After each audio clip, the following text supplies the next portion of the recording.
Welcome to Civics and Coffee. My name is Alicia, and I am a self-professed history nerd.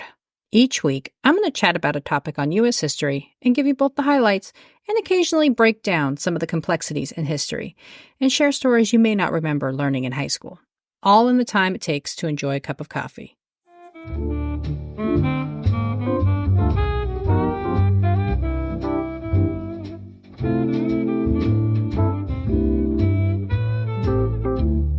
Hey everyone, welcome back. When you think about the Civil War, you may have visions of the different uniforms worn by soldiers of the Union and the Confederacy, or the piles of men strewn about on a battlefield. For me, one of the things that always comes to mind are the countless photos of medical tents and, later, of the men who were photographed with missing limbs. I remember hearing in school how the Civil War was a pivotal moment for medicine and led to a number of advancements in the United States, specifically in the surgical field. So, this week, I am diving into the medical advancements during the Civil War. What were these? How did they come about? And are any of them still used today? Grab your cup of coffee, peeps. Let's do this. Before I begin, I wanted to throw out a bit of a content warning about some of the details included in this episode. If you know anything about the war, then you are likely familiar with the devastating toll it took on the body, whether through amputation or scarring from the wounds inflicted on the battlefield. You can't really talk about the advancements of medicine without sharing at least some detail of the procedures and tools medical personnel used. While I am avoiding graphic descriptions, I am going to cover things like post-surgical treatments for amputees that may sound a little gross. Having said that, this is not an episode for those who are a little squeamish. I recommend skipping this week and coming back next time. And while the focus of the episode is on how the Civil War influenced various changes in medicine, I wanted to lay the scene for what the medical field looked like in the run-up to the war first. To say that medicine and physicians looked wildly different from our current experiences in the 21st century would be an understatement. Let's start with training. In the mid-19th century, medical education in America was still quite limited. There were no prerequisites to entering medical colleges, no extensive exams to study for, or a set list of coursework to complete before requesting admission. Those interested in becoming a physician would simply pay a fee and enroll into one of a handful of universities offering medical training. And training is being very generous. Students attending medical school sat through 2 years of intensive lectures without ever touching a patient. No specialty rotations or, from what I could gather, much physical exposure to the human body. To gain clinical experience, physicians would have to travel overseas, where medical training was much more advanced. However, there was no financial support system for these efforts, meaning only those with the personal means to self-fund their trips were able to benefit from the enhanced knowledge. While the physicians who took advantage of these opportunities often rose to a level of prominence in the medical field, they did not make any moves to make their training more accessible to the thousands of other physicians unable to afford such a luxury. This lack of standardized, comprehensive medical training led to a variety of medical approaches and treatments. Some doctors believed in the humoral theory, which meant any illness or disease an individual was suffering from was a result of a physical imbalance in the body.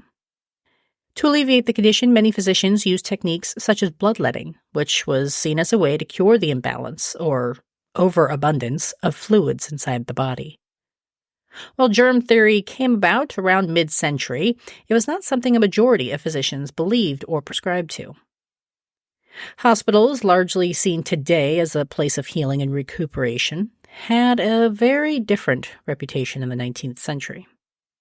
Again, lacking robust education and an agreed-upon standard of care and treatment, hospitals were often where people expected to die, and therefore avoided at all costs.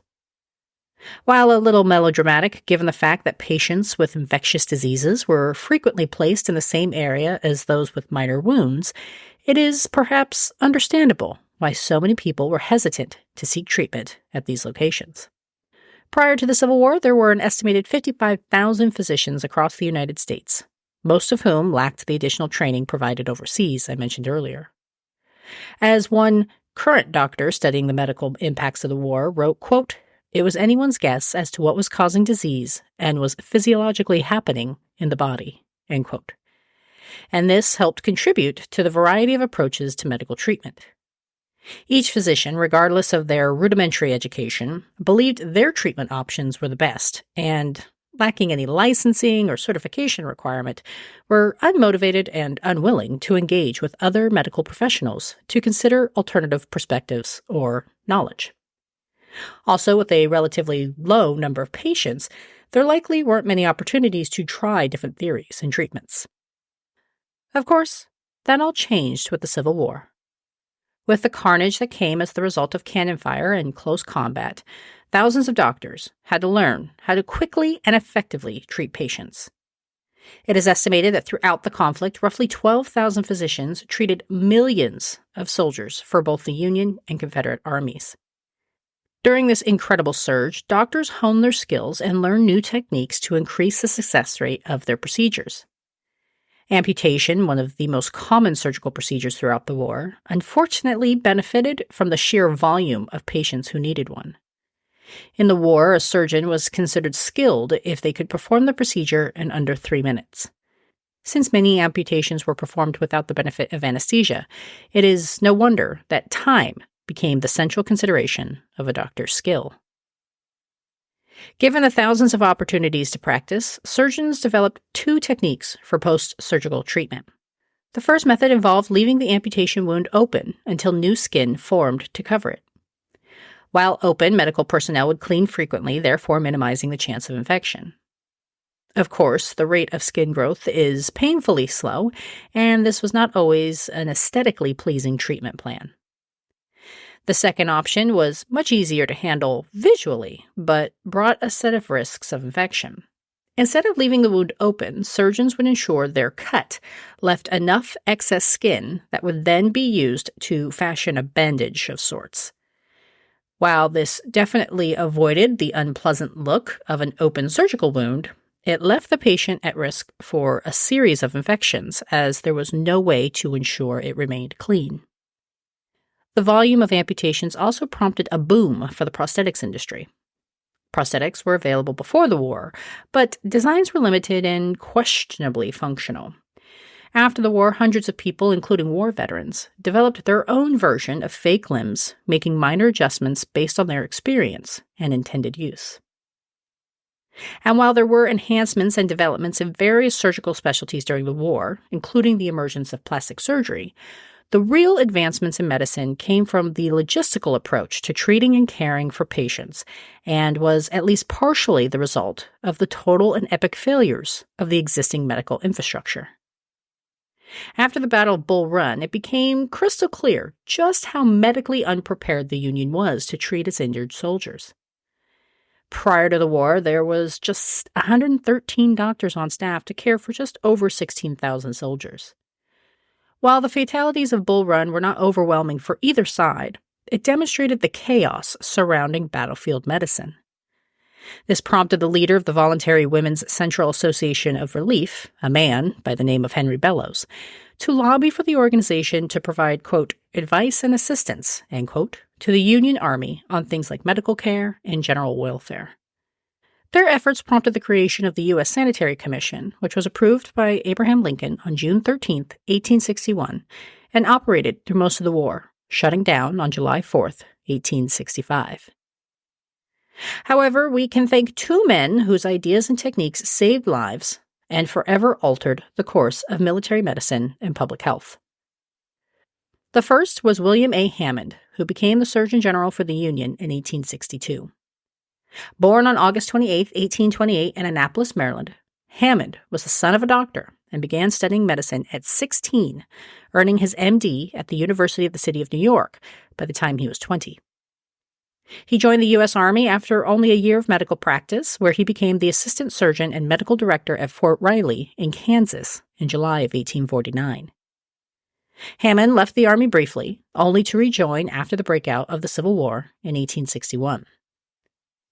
Once he became the Surgeon General, Hammond instituted a number of reforms and standards to help improve patient care. First, he required that any of the physicians enlisting through the Army go through training in public health, surgery, and hygiene.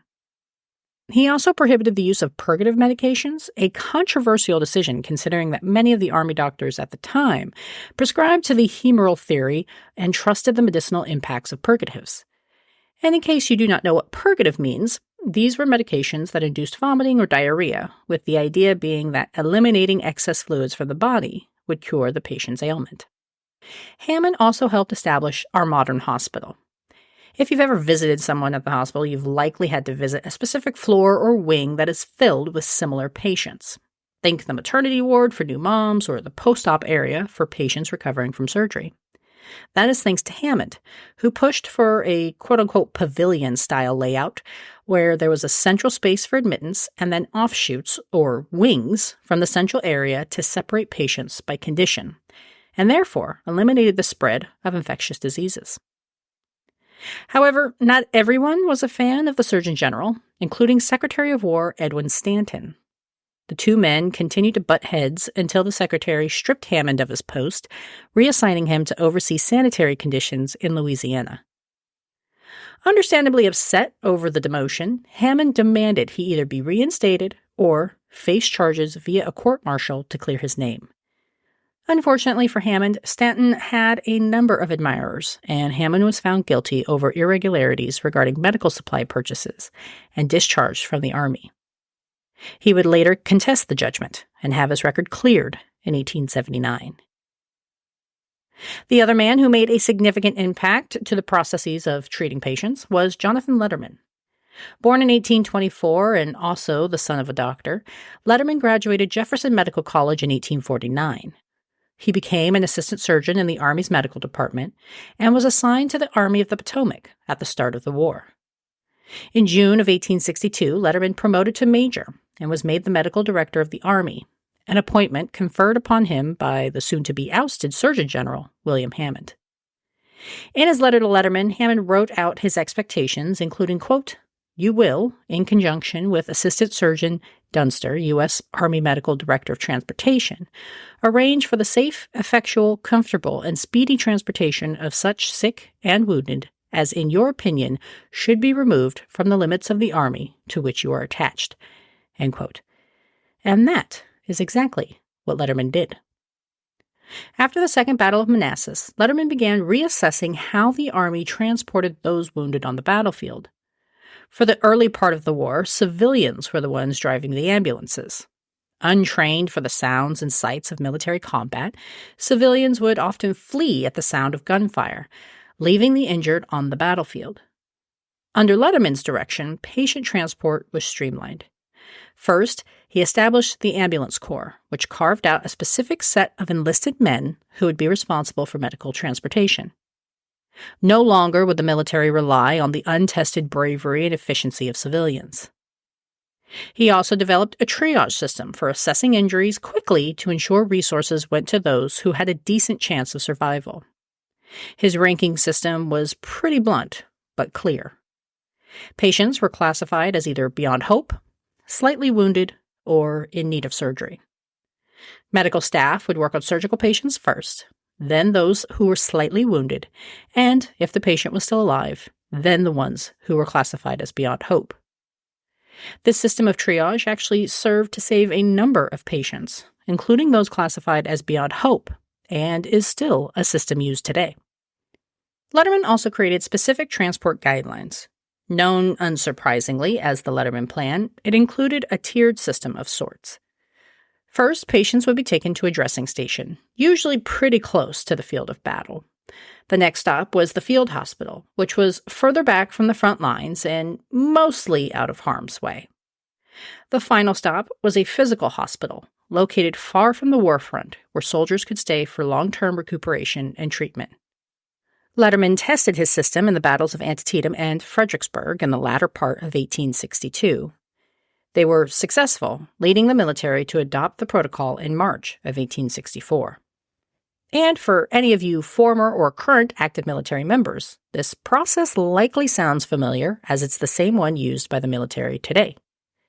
Given his contributions, Letterman is referred to as the father of modern battlefield medicine. These two men and the processes they put in place helped save countless lives. While the Civil War remains the bloodiest conflict in United States history, with death toll estimates ranging from 620,000 to more than 750,000, I found myself wondering just how many more might have perished without these interventions. Outside of wounds inflicted on the battlefield, the other major cause of death was disease. This was also partially the result of the early disorganized transportation system and undertrained medical professionals. While twice the number of soldiers died from disease than battlefield injuries, this actually represented an improvement from prior conflicts. For example, during the Mexican-American War in 1848, that ratio was 7 to 10 soldiers lost to disease for every one who died from a combat-related injury. While Hammond and Letterman arguably had the largest and most significant impact to the medical profession, there were several other improvements during the war, including the creation of specialty hospitals, the development of neurosurgery, and the use of quinine to prevent malaria. The Civil War also established a set of treatment standards to ensure patients received similar care. The Civil War caused a tremendous loss of life, but it also helped advance the field of medicine in the United States in several ways. From implementing standards to collecting specimens to create a medical museum for future research, the sheer volume of patients during the war allowed for physicians to hone their skills, develop new techniques, and improve their protocols for better outcomes, forever altering the face of medicine. Thanks, peeps. I'll see you next week. Thanks for tuning in, and I hope you enjoyed this episode of Civics and Coffee. If you want to hear more small snippets from American history, be sure to subscribe wherever you get your podcasts. Thanks for joining me, and I look forward to our next cup of coffee together.